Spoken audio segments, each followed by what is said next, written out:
అందరికీ నమస్కారం. సర్వే జన సుఖినో భవంతు. నేను ఈరోజు రాగులు తీసుకున్నానండి. ఈ రాగులు ఇవి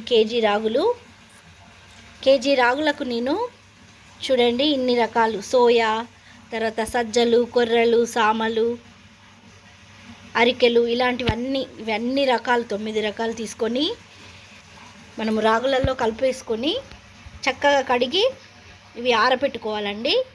ఆరబెట్టుకున్న తర్వాత మనము ఎండిన తర్వాత ఇవన్నీ గిర్నీకి వేయించుకోవాలి. వీటితో మనము రాగి జావా చేసుకోవచ్చు. తర్వాత గోధుమ పిండి చపాతీ చేసుకునేటప్పుడు అందులో ఒక 2 స్పూన్స్ కలుపుకొని చపాతీ చేసుకోవచ్చు. తర్వాత ఈ పిండితో మనము పిల్లలకు బెల్లం వేసి లడ్డులాగా చేసినా కూడా చాలా హెల్తీ అండి. ఇవి ఇందులో వాటర్ పోసేసుకొని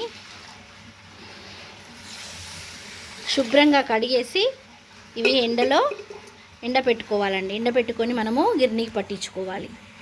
మనం ఇంట్లో ఇలా తయారు చేసుకుంటే మన పిల్లలకు హెల్తీగా ప్రతి ఒక్కటి మనం పెట్టొచ్చండి. దీంతో రాగి జావా చేస్తే చాలా బాగుంటుందండి, చాలా హెల్తీ కూడా.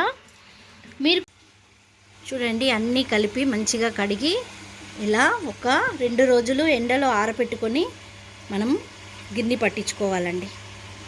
చూడండి చక్కగా ఎండిపోయినాయి. ఇవన్నీ ఒకటే రోజులో ఎండినాయండి. ఎండ బాగా ఉండడం వల్ల వీటిని ఇప్పుడు గిన్నెకి పట్టించాలి.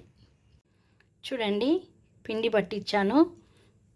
చాలా మంచిగా పట్టారు, మెత్తగా ఉంది, ఫ్రెష్గా ఉంది. మీరు కూడా మనం ఇంట్లోనే ఇలా తయారు చేసుకుంటే మనకు మన పిల్లలకు అన్ని పోషకాలు అందుతాయి, ఎంతో ఫ్రెష్గా ఉంటుంది, ఆరోగ్యంగా ఉంటుంది. మీరు కూడా ఇలా ట్రై చేయండి. Thank you.